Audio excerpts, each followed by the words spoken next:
திருச்சிற்றம்பலம் தில்லையம்பலம் தென்னாருடைய சிவனை போற்றி எந்நாட்டவர்க்கு இறைவா போற்றி ஏகம்பத்துரை எந்தாய் போற்றி பாகம் பெண்ணூர் ஆனாய் பற்றி அகச்சந்தானம் புறச்சந்தாயனம் உய்யவந்த சந்தானம் திருக்கையிலாய பரம்பரை போற்றி அம்மையப்பர் முருகப்பெருமான் எல்லா தெய்வங்களையும் வணங்கி சம்பந்த சரணாலயடிகள் திருவடிகள் வணங்கி திருக்கையிலாய பரம்பரை வணங்கி பணி செய்ய உடல்நலமானவுடன் ஞானத்தெளிவை குருவிடத்தில் விண்ணப்பித்து திருமுறையை வணங்கி ஒன்றாம் சுந்தரமூர்த்தி சுவாமிகளருடைய 7ஆம் திருமுறையில் பதிகேணியத்தாங்க. ஆமாம்,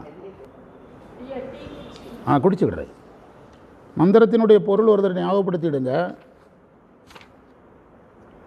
சுந்தரமூர்த்தி சுவாமிகளருடைய 7ஆம் திருமுறை 90வது பதிகம் கோயில்.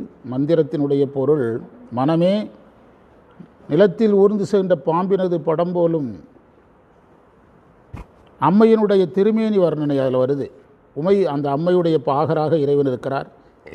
இடபவாகனர் ஊர்தோறும் எழுந்தருளியிருப்போனும் கூற்றுவனது ஏவலர் ஒருக்கும் முயலும்போது அதனை தடுத்து ஆட்கொள்வோனும் நம்பியாரூரனுக்கு தலைவனும் திருவாரூரை உடையவனும் மேற்றிசையில் உள்ள கொங்கு நாட்டில் அழகிய காஞ்சி நதியின் கரையில் விளங்கும் பேரூரில் உள்ளவரது கடவுளும்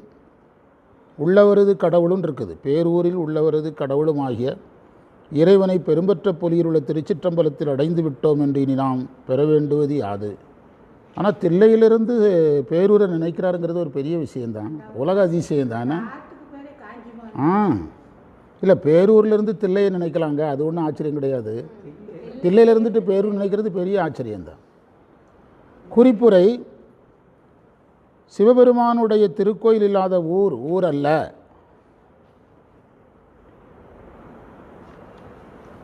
என்பதனால் ஊரூரன் என்றார். எல்லா ஊர்லேயும் இருக்கிறாரா?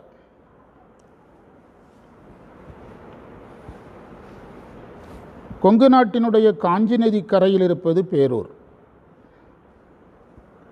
இப்போ நம்ம அடியார்கள் செய்கிற அந்த கருத்தரங்கத்தில் கூட பேரூர் புராணம் வாங்கி கொடுக்கறதுக்கு ஏற்பாடு பண்ணி கடைசியில் பிரிண்டில் இல்லைன்ட்டாங்க. 1 மாதம் பொறுங்கன்ட்டாங்க. பணமெல்லாம் ரெடி பண்ணிட்டோம். ஒரு சில மாணவர்கள் நன்கொடையே கொடுத்துட்டாங்க. இவங்க பணத்தெல்லாம் திருப்பி வாங்கிடுங்கன்ட்டோம். ஏன்னா அவங்க புக்கு கிடைக்கல. அதனால் இப்போ வேறு புக்கு ஆர்டர் போட போகிறோம் குறைஞ்ச பட்ஜெட்டில்.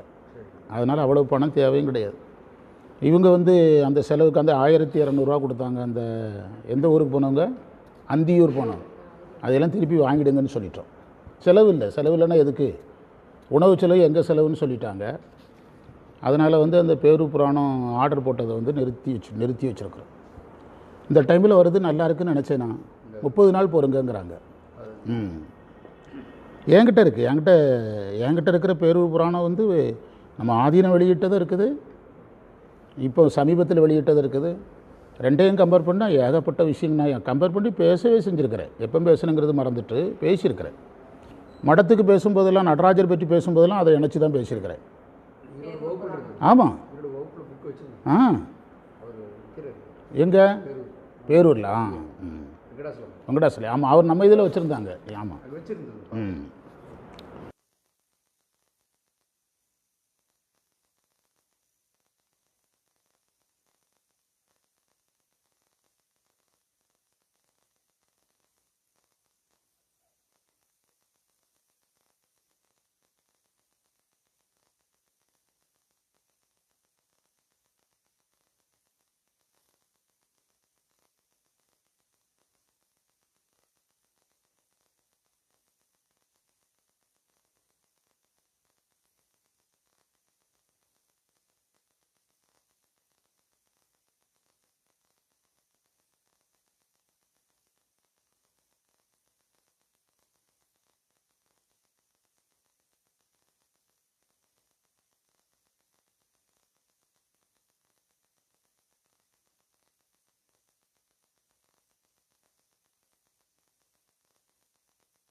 பொதுவாக அறிந்து கொண்டு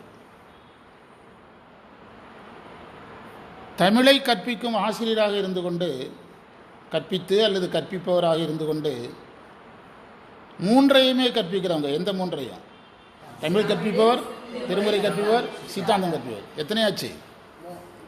மொத்தம் எத்தனை வந்திருக்குது? 6. தீக்கை பெற்று மேலே சொல்லப்பட்ட நிலையில் இருப்பவர்கள்.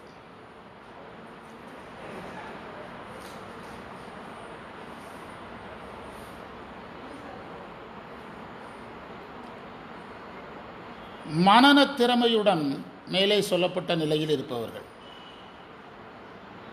நிறைய பேருக்கு விஷயம் தெரியும், ஆனால் மனப்பாடமாக சொல்ல தெரியாது.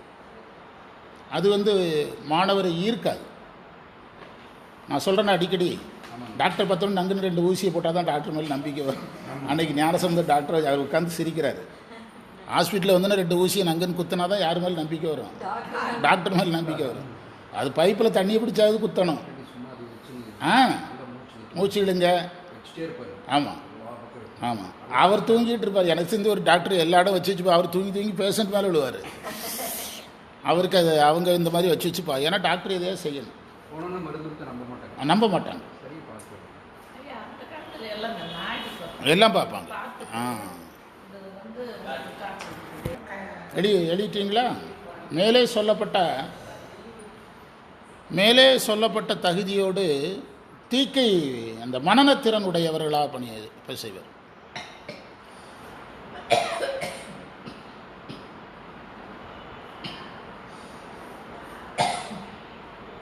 சைவப்பணியை மேலே சொல்லப்பட்ட அனைத்து தகுதியோடு பல்லாண்டு அனுபவம் உடையவர். இதில் ரேங்க் இருக்குங்க. 1வது ஆளை விட 2வது ஆள் பெஸ்ட்டு, 2வது ஆளை விட 3வது ஆள் பெஸ்ட்டு. இதில் ரேங்க் இருக்குது. கடைசி ஆள் மேலே இருக்கிற 9 இருக்கிறவன். ஆமாம், சொல்லி பாருங்கள். திருமுறையை பொதுவாக தெரிந்து கொண்டு சைவம் செய்பவர்கள், சித்தாந்தத்தை மட்டும் பொதுவாக தெரிந்து கொண்டு சைவம் பேசுபவர்கள். அடுத்தது திருமுறையை மட்டும் நன்றாக தெரிந்து கொண்டு சைவம் செய்பவர்கள், நன்றாக தெரிந்து கொண்டு சைவம் செய்பவர்கள், திருமுறை சித்தாந்தம் 2ஐயும் கற்பிப்பவர்கள். மேலே இருக்கிற தகுதியோட எல்லாமே மேலே அடாப்ட் ஆகியே வரும்.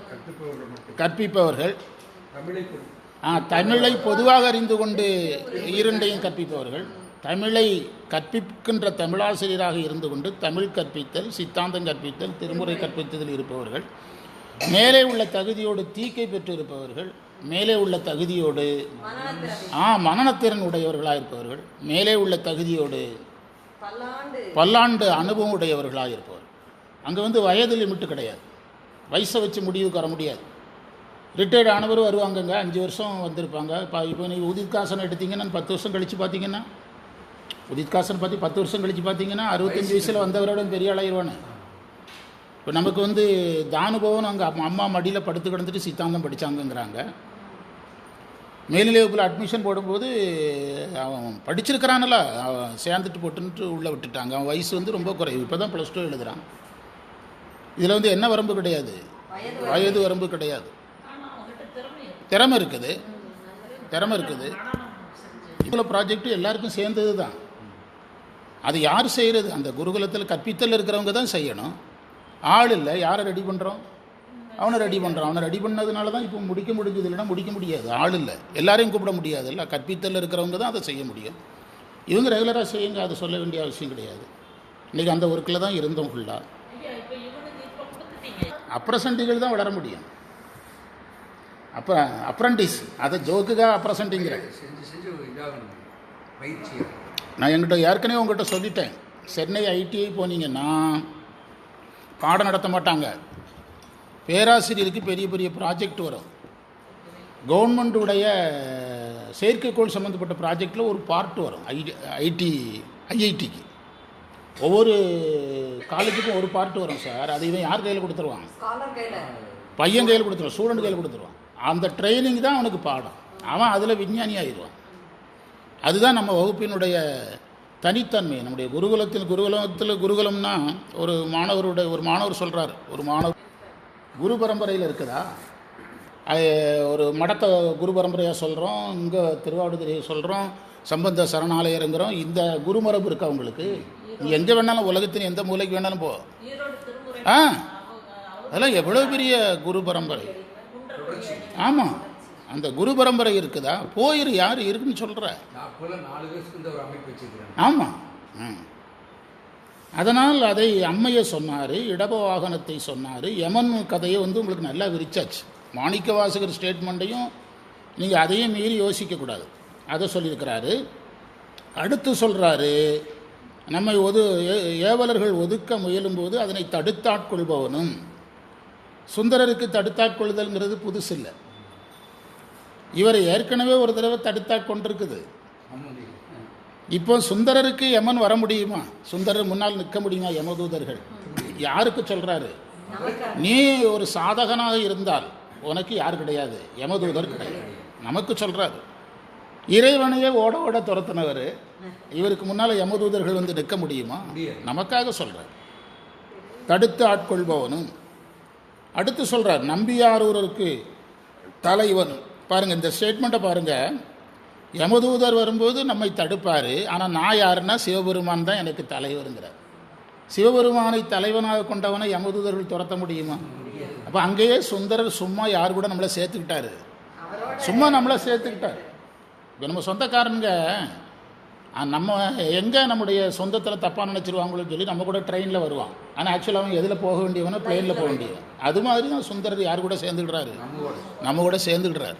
அவர் இந்த லிஸ்ட்டுக்குரியவரே கிடையாது. அந்த ஸ்டேட்மெண்ட்டே மாறுது பாருங்கள். சிவன் எனக்கு தலைவன், யமதூதர்கள் வந்தால் தடுப்பார்னா சிவனுக்கு நீ தலைவன் தெரிஞ்சவர் எப்படி வருவாங்க? அதெல்லாம் நல்லா யோசிக்க அனுபவிக்க வேண்டிய இடம். அடுத்த பார்ட்டாக நீங்கள் யோசிக்கணும், எங்கே இருக்கக்கூடியனா மேற்கு திசையில் உள்ள. அப்படின்னா சிதம்பரம் எங்கே இருக்குங்கிறத, எந்த திசையில் இருக்குங்கிறத நம்ம எடுத்துக்கணும். மேற்கு திசையில் உள்ள கொங்கு நாட்டில் அழகிய காஞ்சி நதியில் திசை சொல்கிறாரு, நாடு சொல்கிறாரு, நதி சொல்கிறார். பாருங்கள், திசை, நாடு, நதி சொல்லி கரையில் பேரூரில் உள்ள இறைவன். ஏன் இந்த பேரூர் இறைவனை அவர் சொன்னார்னா, சுந்தரருடைய யாத்திரையில் இங்கே கண்ட காட்சியை, இது மேலை சிதம்பர காட்சியை அங்கே வச்சு நினச்சி பாடுகிறார் என்று குறிப்புரை சொல்லுகிறார்கள். பேரூரில் உள்ளவங்களுக்கெல்லாம் இவர் தான் கடவுள்னு ஒரு உரை சொல்கிறாங்க. கடைசியில் சொல்கிறாரு, திருச்சிற்றம்பலத்தை நாம் அடைஞ்சிட்டோம், நாம் இனி பெறுவதற்கு எதுவுமே இல்லை அப்படின்னு சொல்கிறார். திருச்சிற்றம்பலத்தை அடைந்து விட்டோங்கிறதுல தான் நம்ம போட்ட அந்த கண்டிஷன் வருது. எல்லாரும் தன்னை அடைந்து விட்டோம்னு என்ன செய்ய முடியாது, சொல்ல முடியாது. கேள்வி அங்கே தான், அடைஞ்சிட்டீங்களாங்கிறது தான் கேள்வி. ரெண்டாவது, நம்ம பெறுவதற்கு எதுவுமே இல்லைங்கிறதுக்கு என்ன பொருள்னா, பெறுவதற்கு எதுவுமே இல்லை என்பது பொருள். அடுத்து இந்த நடராஜரிடத்திலிருந்து பெற்றது அருளல், அதுதான் அதுக்கு மீனிங். ஊன நடனம் இங்கு பேசலை, பிறப்பருக்கும் பெருநடனம் பேசுகிறார், ஆனந்த நடனம் பேசுகிறார். மாயைதனை உதறி வல்வினையை சுட்டு மலம் சாய அமுக்கி நேயத்தால் ஆனந்த வாரிதியில் ஆன்மாவை அழுத்தல் தான் எந்தையார் பரதம்தான். அந்த நிலை ஊன நடனம் கிடையாது, பிறப்பருக்கும் பெருநடனத்தை பேசுகிறார். அப்போ அந்த நடராஜரிடத்திலிருந்து அருளலை பெற்றுட்டோம் என்ற நிலை தான் நடராஜரை அடைகிற நிலை. இப்போ நம்முடைய நடராஜர் வழிபாடு முடிவுக்கு வருதா? வரல. ஏன்னா நடராஜர் வழிபாடு நம்ம எந்த லெவலில் தான் இருக்கிறோம். நமக்கு ஊன நடனம் தான், நமக்கு என்ன நடனம் கிடையாது, நமக்கு ஞான நடனம் கிடையாது. நம்ம கட்டு நிலையில் தான் இருக்கிறோம், எந்த நிலையில் இல்லை, வீட்டு நிலையில் நாம் இல்லை. ஆனால் சுந்தரருக்கு அங்கே என்ன நிலையில் இருக்கிறார் இறைவன்? வீட்டு நிலையில் இருக்கிறார். அதான் நாம் அடைந்து விட்டோம் அன்றே அப்படின்னு எழுதுகிறார். இனி பெறுவதற்கு ஒன்றும் இல்லை. ஆனால் நமக்கு நடராஜரிடத்தில் பெறுவதற்கு இன்னும் நிறையா இருக்குது. ஊன நடனம் மாறணும், ஞான நடனமாக மாறணும். நீங்கள் 8ஆம் நூற்பாவில் இறைவனே குருவாக உபதேசித்த பிறகு தான் உயிர் எதை விடுது? ஐம்புல வேடர்லேருந்து உயிர் என்ன செய்கிறது? விடுபடுகிறது. அதற்கு ஒரு சிவோகம் பாவனை இருக்குது. நம்ம எத்தனை பேர் சிவோகம் பாவனையில் இருக்கிறோம்? நான் இல்லை. அப்போ பிறகு 9ஆம் நூற்பாவே இல்லையே, பிறகு எப்படி 11ஆம் நூற்பாவுக்கு போகிறீங்க? மெஷர்மெண்ட் இங்கே இருக்குங்க, தேவாரம் இருக்கட்டு. அவங்களே நீங்கள் மெஷர்மெண்ட்டை வச்சு அளப்பீங்கன்னு சொல்லி தான் அவங்களே எழுதுகிறாங்க. அதுதான் நான் உங்களுக்கு இந்த 10 வகையான பேராசிரியர் சொன்னேன். திருமுறையை வச்சுக்கிட்டே நீங்கள் எல்லாத்தையும் பார்க்குறீங்க. எந்த மெஷர்மெண்ட்டும் வரணும். ஒரு விஷயம் ஞாபகம் வச்சு விடணும். அதாவது வேதம் பேசுனா, ஒரு சைவன் வேதம் பேசினா மீதி மூணையும் பேசணும். எதுலான்னா ஆகமம், சித்தாந்தம், திருமுறை. ஒரு சைவன் ஆகமம் பேசினா மீதி மூணையும் பேசணும். வேதம், திருமுறை, சித்தாந்தம். ஒரு சைவன் சித்தாந்தம் பேசினா மீதி மூணையும் பேசணும். திருமுறை, வேதம், ஆகமம். புரியுதா? ஒரு சைவன் திருமுறை பேசினா மற்ற மூணையும் பேசணும். நமக்கு எத்தனை ட்ராக்கு?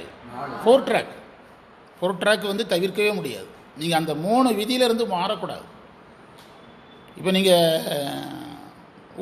சிவஞான போதம் எழுதப்பட்ட நோக்கம் என்னன்னு சொல்கிறோம்?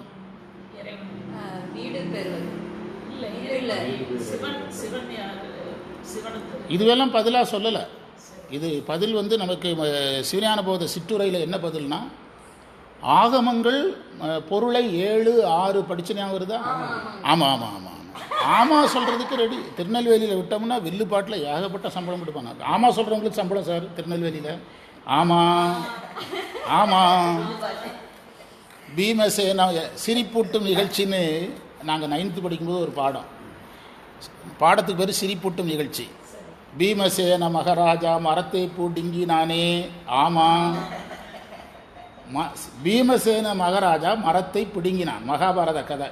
வில்லுப்பாட்டில் என்ன ஆகி போச்சு? பீமசேன மகாராஜா மரத்தை பூட்டிங்கி நானே. இதுதான் கான்செப்டு. இது ஒரு பாடம் 9th படிக்கும்போது. இப்படியே ஆமா போட்டே வருஷங்கள் 1000 போயிட்டு சைவத்தில். பேராசிரியரில் 10 வகை நம்ம தான் முதல்ல சொல்லியிருக்கோம் சைவத்தில். எங்கேயா இருந்தால் சொல்லுங்கள். நம்ம தான் முதல்ல 10 வகை இருக்கிறாங்கன்னு பதிவு பண்ணியிருக்கோம். எல்லாம் ஒன்று நினச்சிட்ருக்குறோம். நம்ம தான் முதல்ல இதை எத்தனையா டிவைடர் போட்டிருக்கிறோம்? 10 வகையாக இருக்கிறாங்கன்னு டிவைடர் போட்டிருக்கிறோம் முதலாக. அப்போ அப்படியானால் இதில் வந்து நாம் எந்த சக்தியை எடுத்துக்கிடணும்? அந்த ஐந்தொழில எதை எடுத்துக்கணும்? அருளலை எடுத்துக்கணும். நம்ம சிவோகம் பாவனையில் இல்லையே. நாம் 5 எழுத்து சாதனங்கிறது நம்ம தீக்கை நேரத்தில் தான் 5 எழுத்து சொல்கிறோம். அங்கே சொல்கிற 5 எழுத்து அது கிடையாது. தீக்கை நேரத்தில் சொல்கிற 5 எழுத்து அல்லாது மீதி நேரங்கள்லேயே நம்ம எதில் இருக்கணும்? 5 எழுத்து நினைவிலே இருக்கணும். நாம் அந்த 108 கம்பல்சரி. தீக்கை சாதன நேரம் அல்லாத நேரத்துலேயும் என்ன நிலைப்பில் இருக்கணும்? நற்றவா உன்னை நான் மறைக்கணும். எத்தனை பேர் சொல்கிறோம்? இந்த கேள்விக்கு பதில் சொல்லுங்கன்னு தான் கேட்குறேன். ஆனால் எல்லாரும் நாமே சைவர்கள்னு நம்ம சொல்லிகிட்டே இருக்கிறோமே தவிர, நம்மகிட்ட என்னென்ன சைவர்கள் இருக்குன்னு முதல்ல பாருங்கள். சைவர்கள்ங்கிறது உண்மை தான். எதுவும் இருக்குது, சைவர்களும் இருக்குது நமக்குள்ளே. ஒவ்வொரு மனிதனுக்குள்ளேயும்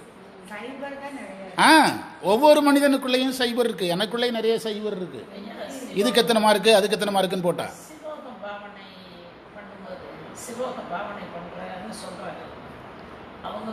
எனக்குள் இறைவன் இருக்கிறான்ங்கிறது மறக்கக்கூடாது. அவ்வளோதான், வேற ஒன்றும் கிடையாது. ஆமாம் ஆமாம், அதுதான் உண்மை.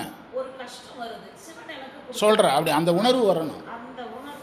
இப்போ நம்ம வகுப்புலே சொல்கிறோம்ல, நம்ம வந்து எந்த உரையும் முதல்ல படிக்காமல் இங்கே வந்து தான் பேசுகிறோம்.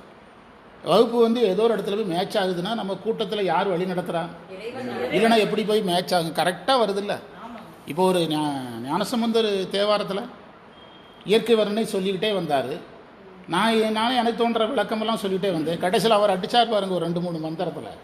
தண்டபாணி தேசிகர் ஆண் யானை மூங்கிலை வளைத்து கரிய மேகத்தின் மேல் விடுகிறது அப்படிங்கிறாரு. கீழே இவர் எழுதுகிறாரு, அதாவது சாதகருடைய ஆணவ மூலம் நீங்கி அருள்மழை பெய்கிறதுன்னு உரை எழுதுறாரு. இப்போ சொன்னோம்ல எந்த வகுப்பில்? இதுக்கு விளக்கம் சொல்ல எத்தனை பேர் ரெடி? இயற்கை வர்ணனை தானே சொல்கிறாங்க, இன்றைக்கி சொல்லிகிட்டு இருக்கிறானுங்க. முனைவர்கள் எல்லாருமே இது இயற்கை வர்ணனை தான் சொல்கிறாங்க. ஞானசம்பந்தர் இயற்கையை ரசித்தார். அவர் வேறு வேலையே கிடையாது அவருக்கு இயற்கை ரசிக்கிறது. அவர் அவதார நோக்கமே சராச்சரங்களெல்லாம் சிவம்பெருக்கும் ஞானசம்பந்தர். அதாவது உயிர்களில் அது எந்த வகை உயிராக இருந்தாலும் ஒரு கொடியாக இருந்தால் கூட இறைவனை அடையணுங்கிறது தான் யாருடைய அவதார நோக்கம். அதைத்தான் அவர் எல்லாத்தையும் வச்சு பாடினார். கள்ளியில் இருக்கிற பூ இப்போ படித்தோம் நம்ம. இப்போ தேவார பாடசாலையில் கள்ளியில் இருக்கிற பூவை வர்ணனை பண்ணுறார். நீலங்கலந்த கள்ளிப்பூங்கிற திருக்கள்ளிங்கிற தளத்தில் பாடுறார். கள்ளிப்பூவை முதல்ல பாடினது நம்ம ஆளாக தான் இருக்கும். கள்ளியை கூட யாரால் ரசிக்க முடியுது? இதெல்லாம் நீங்கள் என்னைக்கு சொல்ல போகிறீங்கன்னு தான் கேட்குறேன். சும்மா உரை சொல்லிட்டா, பொருள் சொல்லிட்டா சைவம், நம்ம சைவத்தினுடைய வளர்ச்சியில் ஏற்பட்ட பின்னடைவு இதனால தான்.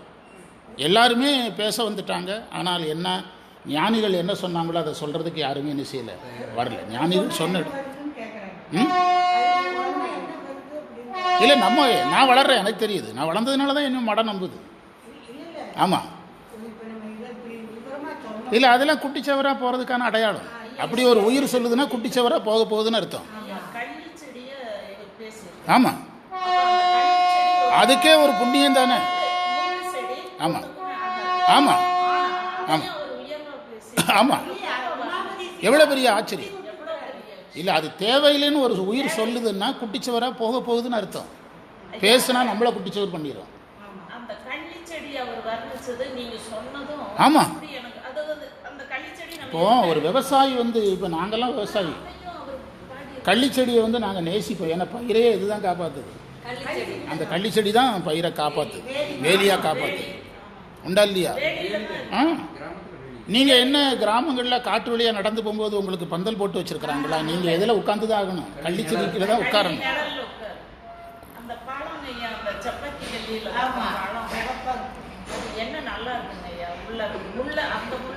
அதுக்குள்ள ஒரு சக்கரம் இருக்கும்.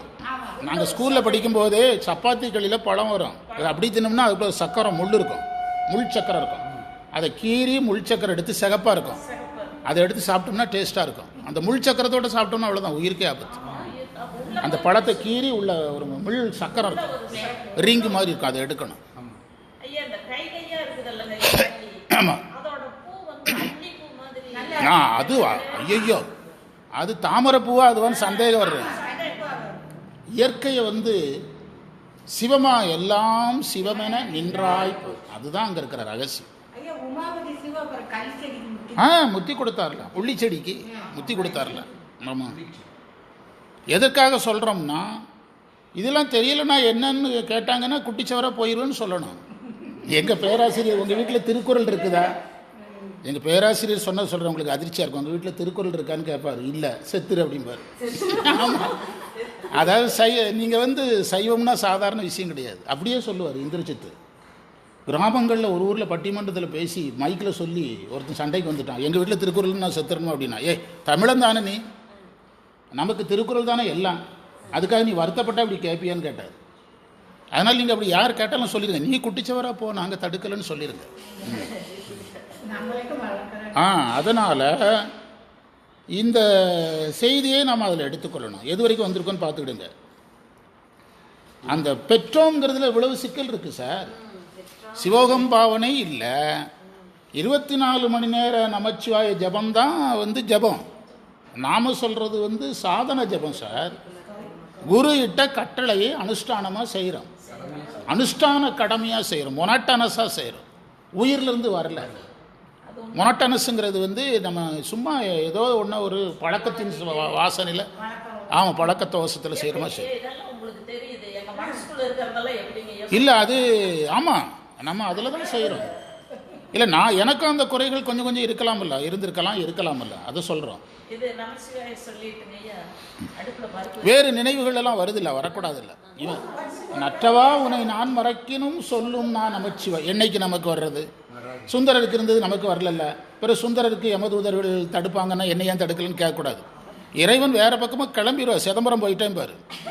அந்த நேரத்தில் சிவனே அப்படின்னா சிதம்பரத்தில் இருக்கிறேன், ஒரு அரை மணி நேரம் கழிச்சு வரேன் பாரு. இவனை கூப்பிட்டு அரை மணி நேரத்தில் ஆளை முடிச்சிருப்பார். தூக்கிட்டு போயிருங்க, நான் பார்த்துக்கிறேன் பாரு. அரை மணி நேரத்தில் ஆளை தூக்கிட்டு போயிருங்க. அதுக்கு பிறகு முடிஞ்ச அளவுக்கு வாயை கட்டிடுங்க பாரு. இதெல்லாம் கொஞ்சம் யோசிக்காமலே நம்ம சைவம் பண்ணுறோம். அடுத்த மந்திரத்துக்கு முன்னுரை சொல்லிட்டோம். எல்லாரும் தானே, என்னையும் சேர்த்தானே சொல்கிறேன். நான் எப்போவுமே என்ன சேர்க்காம யாரையும் சொல்கிறது, முதல்ல என்ன சொல்லி தான் சொல்கிறேன். அடுத்து 91வது பதிகம் திருவொற்றியூர் தலத்தில் பாடப்பட்டது. முன்னுரை சொல்லிட்டோம். மந்திரத்தின் பொருள் சொல்லிட்டோமா? மந்திரத்தின் பொருள் முன்னுரை சொல்லிட்டோம்ல, முன்னுரை எழுதிடுங்க. சுந்தரர் திருக்காலத்திலிருந்து திருப்பருப்பதம், திருக்கேதாரம் இவற்றை பாடி பொதுவாக நம்ம ஞானிகள் எல்லாருமே திருக்காலத்திலிருந்து தான் திருப்பருப்பதும் திருக்கேதாரத்தெல்லாம் பாடுவாங்க. அதெல்லாம் வடக்க உள்ள தலம், வடக்க போகும்போது வர்ற தலம். அங்கே சில நாள் தங்கி மேலும் சில தலங்களை வழங்கி கொண்டு இந்த தலத்தில் பாடிய பதிகம்.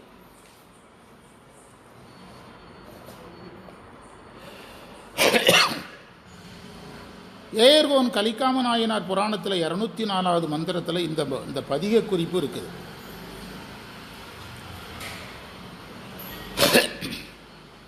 ஒரு மன்னன் சிவாலயங்களுக்கெல்லாம் அந்த வரி வசூல் பண்ணுறாங்கல்ல, அப்போ கோயில்களும் அந்த வரி வசூலுக்குள்ளே வந்துடுது ஒரு மன்னன் காலத்தில். அப்போ இறைவன் திருவொற்றியூர் நீங்களாகன்னு எந்த ஊருக்கு மட்டும் விலக்கு கேட்டு எழுதுறாரு. ஆமாம், அப்படின்னு அந்த குறிப்பில் கொடுத்து 8 வரியில் ஒற்றியூர் நீங்க என்று எழுதும் பெருமானை அப்படின்னு சொல்கிறார். மன்னன் சிவாலயங்கள் வீடுகளுக்கெல்லாம் வரி போடுற மாதிரி சிவாலயங்களுக்கும் அந்த பொருட்களை வசூல் பண்ணுற ஒரு இதை அறிவிக்கிறான். அப்போ அந்த 8 வரியில் இவர் இடையில ஒரு வரியை யார் எழுதுன மாதிரியே சேர்த்துடுறாரு. ஒற்றியூர் நீங்களாகன்னு எழுதுறார். அம்மை வடிவுடையம்மை, இறைவன் படம்பக்கநாதர் தியாகேசர் ஆதிபுரீஸ்வரர். பாட்டு மந்திரத்தினுடைய பொருள் எழுதலாம். உரையார் சொல்லுதலை அன்றி மந்திரத்தின் பொருள் உரையால் சொல்லுதல் மட்டுமின்றி பாடி துதித்து நிற்பார் செய்த வினைகளை நீக்குகின்ற தலம்.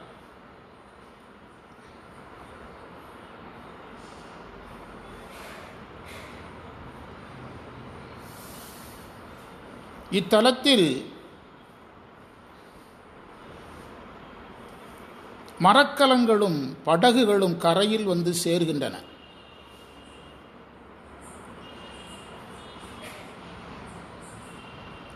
அதாவது இந்த திருமுறை வகுப்பில் ஒரு செய்தி நான் சொன்னேன், நீங்கள் சொன்னதுனால சொல்கிறேன். ஒரு காலத்தில் மனிதர்களை நம்பி சைவம் பண்ணேன். பிற ஒரு காலத்தில் என்ன செய்தோம், அடியார்களை நம்பி பணி செய்தோம். பிற ஒரு காலத்தில் மாணவர்களை நம்பி பணி செய்தோம், குடும்பத்தை நம்பி பணி செய்தோம். இப்போ நம்முடைய பணி அருளை நம்பி, மற்ற எல்லாம் நம்பப்பட்டு எதுவும் சேர்த்து நம்பப்படுகிறது. அருளை நம்பி பணிக்கிறோம். அடிஷனலாக எது சேர்ந்துருக்குது, அருள். ஏன்னா இன்றைக்கி நம்மளுடைய சூழ்நிலை அது. ஒரு செய்தியை மட்டும்தான் நான் இப்போ எல்லா வகுப்புலையும் சொல்கிறேன். என்னுடைய சிவப்பணியில் உண்மையாக யார் நிற்கிறார்களோ சாமி பரப்புகிறார். சரி, என்னுடைய சிவப்பணியில் யாரெல்லாம் உண்மையாக கூட இருக்கிறாங்களோ, என்னுடைய குடும்பத்துக்கு நீங்கள் என்ன செய்கிறீங்களோ அதை அவங்களுக்கு செய்யுங்க. இது என்னுடைய டெய்லி விண்ணப்பம். ஆனால் அவர் யாராக இருக்கணும், என் கூட உண்மையாக இருக்கணும். முனைப்பு இல்லாமல், எதிர்மறை சிந்தனை இல்லாமல், குருவினுடைய வார்த்தைகள் அது யாருடைய வார்த்தையாக நினைக்கணும். அவங்க யாராக இருந்தாலும் என்னுடைய பேத்திக்கு நான் என்ன கேட்குறேனோ அதுதான் அவங்களுக்கு கேட்குறேன். எங்கள் குடும்பத்துக்கு நீங்கள் தனியாக செய்ய வேண்டாம். அப்படி தான் டெய்லி விண்ணப்பம். இது கடைசியாக நான் எடுத்துக்கிட்ட ஒரு ஆயுதம். இன்றைக்கி சொன்னேன்ல வகுப்பில், இன்றைக்கி விநாயகர் கோயிலில் சொன்னேன்ல. இனி என்னுடைய சிவப்பணியை எது காப்பாற்றலைனாலும் இந்த விண்ணப்பம் காப்பாற்றும். ஏதோ ஒரு மூலையில் என்னுடைய மாணவரை இறைவன் காப்பாற்றுவார். அவர் தெரிச்சு ஓடி என்ன செய்வார், நிற்பார். ஆமாம், ஏன்னா நம்முடைய பணி என்ன செஞ்சிட்டு விரிஞ்சிட்டு, என்ன செய்கிறதுனே தெரியாத அளவுக்கு விரிஞ்சிட்டு. உலகத்தில் ஏதோ ஒரு மூலை, ஸ்பெயின்லேருந்து ஃப்ரான்ஸ்லேருந்து யாரோ ஒருத்தர் நம்மளை பாராட்டினா தான் நம்ம வேலை செய்ய முடியுங்கிற இடத்துக்கு நம்ம வந்துட்டோம். ஏன்னா ஃபீட்பேக் கேட்குறாங்க. ஃபீட்பேக் கேட்கும்போது ஃபீட்பேக் அவர் அங்கே இருந்துட்டு ஏதோ ஒரு மூலையில் இருந்துட்டு புரியலைன்னாங்கன்னா முடிஞ்சுதா? அந்த ஃபீட்பேக் குரூப்பில் போட்டுவிட்டோமே, ஒரு ஃபீட்பேக் போட்டுவிட்டோமே. வெளிநாட்டிலேருந்து வந்த ஒரு ஃபீட்பேக் குரூப்பில் போட்டுவிட்டோம். போடலைன்னா போட சொல்கிறேன், போட சொல்கிறேன். போட வேண்டான்னு போடாமல் இருந்திருப்பாங்க. அது அவங்க போடலை, கேட்டு தான் போட்டாங்க. உலகத்தில் ஏதோ ஒரு மூலையில் ஒருத்தர் எனக்கு எதிர்மறையாக ஒரு வார்த்தை சொன்னால் என்னுடைய பிழைப்பு நாரிதான். அப்படி ஆகிப்போச்சு இப்போ என் நிலைமை. உங்களுக்கு புரியுதா? உங்களுக்கு நீங்கள் நானும் நீங்களே டீ கடையில் டீ குடிக்கிற மாதிரி ரஜினி நின்று குடிக்க முடியாது. இப்போ அதே நிலைமை தான் எனக்கு. இப்போ நான் கடைசி அந்த ஆயுதத்தை தான் எடுத்திருக்கிறேன். என்னுடைய சிவப்பணியில் முனைப்பு இல்லாமல் அதாவது ஒரு மாணவருக்கு நம்ம அறிவுரை சொல்கிறோம், அவர் பின்பற்றார், ஃபஸ்ட்டு ஸ்டேஜ். அறிவுரை சொல்கிறோம், பின்பற்றலை, செகண்ட் ஸ்டேஜ்.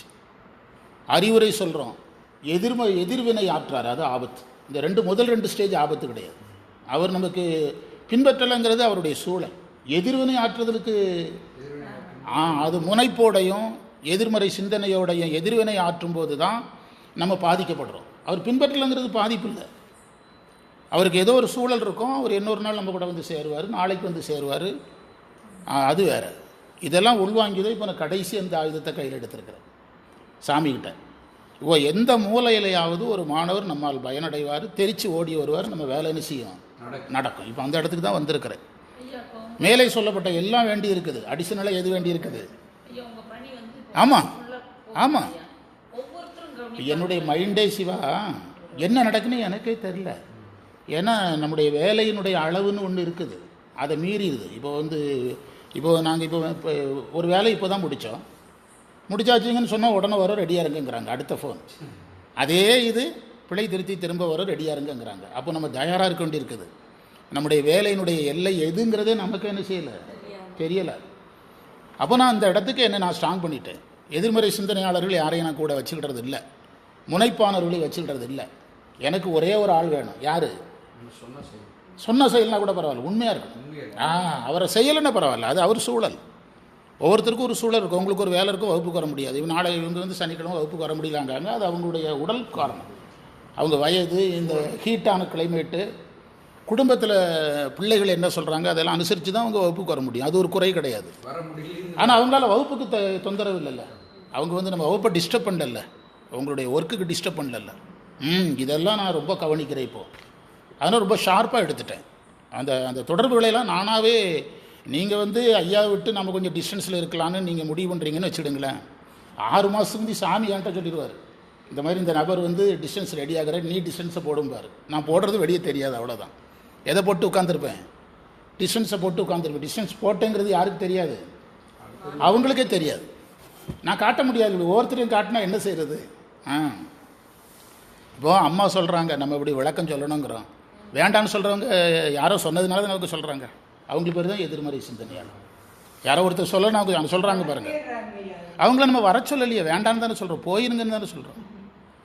நீங்கள் சொன்னீங்கன்னா பேரை சொல்லி மைக்கிலேயே அனுப்பி வச்சிடலாம். பொன்னாடை போத்து, பொன்னாடை போத்தி அனுப்பி வச்சிடலாம், ஒரு 100 ரூபாயோட போகட்டு எழுதுங்க. அதாவது வினைகளை நீக்குகின்ற இறைவனுடைய இடம்.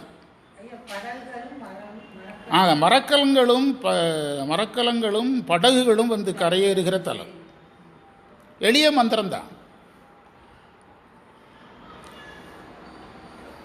ரொம்ப செய்தி ரொம்ப குறைவு தான். உரையால் சொல்லுதல் என்பது சைவ நெறிகளை விரித்து சொல்லுதல். அது ஆச்சாரியருடைய பணி. உரையால் சொல்லுதல் யாருடைய பணி? இன்னைக்கு பாடம் அழகாக மேட்ச் ஆகிட்டு. 10 வகையான ஆசிரியர் சொன்னோம் பார்த்தீங்களா? அதில் இது யாருக்கு தான் பொருந்தும்? எந்த வகை ஆசிரியருக்கு பொருந்தும்? 10வது ஸ்டேஜில் இருக்கிற அவருக்கு பொருந்தும்.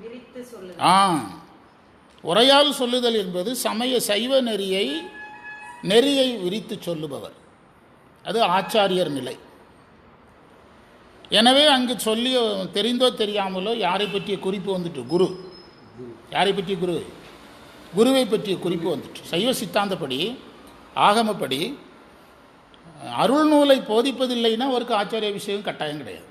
அவர் கேட்டால் கொடுக்கலாம். எதை போதிக்கிறது இல்லைன்னா அவர் சிவஞான அவர் சைவ சித்தாந்தத்தையோ திருமுறையோ போதிக்க மாட்டார்னா அவருக்கு எது வேண்டியதில்லை, கட்டாயம் கிடையாது. அவர் கேட்டால் கொடுக்கலாம், கட்டாயம் கிடையாது. இப்போ நம்முடைய மேல்நிலைப்பில் ஒரு அம்மா இருக்காங்க, அவங்க வகுப்பு தான் அட்டன் பண்ணுறாங்க, அவங்க விரும்பியிருக்கிறாங்க, வாங்கியிருக்கிறாங்க, அது அவங்க இஷ்டம். எனவே உரையால் சொல்லுதல்ங்கிறது அவங்க காலத்தில் யாரை தான் குறிக்கும்? ஆச்சாரியர்களை தான் குறிக்கும், குருவை குறிக்கும். அந்த ஆச்சாரியர் பணி முடியாதவங்க என்ன செய்வாங்க? பாடுவாங்க. என்ன செய்வாங்க? பாடுவாங்க. அதைத்தான் சொல்றாரு. 2 பேருடைய வினைகளையும் நீக்கிறதா சொல்றாரு. 2 பேருடைய வினைகளையும் நீக்கிறதா சொல்றாரு. பாடுபவர்களுக்கு வினை நீக்கமாகவும், உரையால் சொல்லுபவருக்கு வாசனாமல நீக்கமும்னு எடுக்கணும். 2 பேருக்கும் ஒரே வினை நீக்கம் கிடையாதுங்க. சைவத்துக்கு உரை சொல்கிற இடத்துக்கு வந்துட்டாங்க அந்த காலத்தில். இப்போ மைக் கிடைச்சவங்கெல்லாம் வர்றாங்க, அது வேறு விஷயம். ஆமாம், அந்த காலத்தில் உள்ளவங்கள சொல்கிறாரு. அவங்க எல்லாருமே பேச வரமாட்டாங்க அந்த காலத்தில். இப்போ நான் ஈரோட்டுக்கு போகும்போது அந்த வேலை செய்ய நிறைய ரெடியாக இருந்தாங்க. பொது வகுப்புக்கு, மேல் வகுப்பு சொல்லலை. வையாபுரி ஐயா வேலை செஞ்ச இடம்னு ஒருத்தர் வரமாட்டேன்ட்டாங்க. அதனால தான் நமக்கு கிடச்சது. ஆமாம், அந்த சேரில் உட்கார முடியாதுன்னாங்க. இதே தான் கரூருக்கும் நடந்தது. நான் வேறு மாதிரி யோசித்தேன். வையாபுரி ஐயா செய்த தவம் இனி காப்பாற்ற வர்றேன் அப்படின்னு. அவங்கெல்லாம் பயந்தாங்க. அவரே உட்காந்து தவம் செஞ்சுருக்காருலப்பா, அந்த தவம் செய்ய காப்பாற்றுமில்ல வர்றேன் அப்படின்னு. நம்ம சொல்கிறது ஒரு 5 வருஷத்து 10 வருஷத்துக்குள்ளே, இவங்க சொல்கிறது எத்தனை வருஷத்துக்கு முந்தி, ஆயிரக்கணக்கான ஆண்டுகளுக்கு முன்னால் எப்படி இருந்திருப்பாங்க சைவம் பேசுகிறவங்க. அவங்கள வச்சு நீங்கள் யோசிக்கணும், உங்களையும் என்னையும் வச்சு யோசிச்சுட்டு இருக்கக்கூடாது. எனவே அந்த சைவத்தை விரிப்பவர்களுக்கு வாசனா மல நீக்கம், பாடுபவர்களுக்கு வினை நீக்கம், அப்படி பொருள் எடுக்கணும்.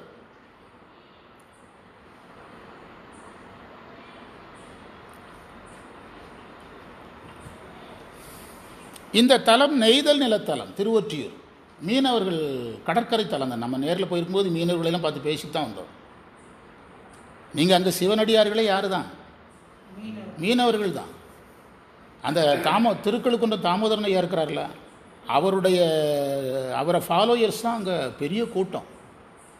அவர் சொன்னார்னா அங்கே எல்லாம் செய்கிறதுக்கு ஆள் 100 கணக்கில் இருக்காங்க அங்கே. இது நெய்தல் நிலத்தலம். அதனால தான் மரக்கலம் வருது, படகு வருதுங்கிறத சொல்கிறார். அதுலேயும் ஒரு சைவ சித்தாந்தம் இருக்குது. கடலை பிறவியாக எடுத்து மரக்கலங்களையும் படகுகளையும் அந்த பிறவியில் கரையேறுதலாக எடுக்கணும். அதுலேயும் ஒரு சைவ சித்தாந்தம் இயற்கை வர்ணனை கிடையாது. கடல் வர்ணனை சொல்கிறாரு.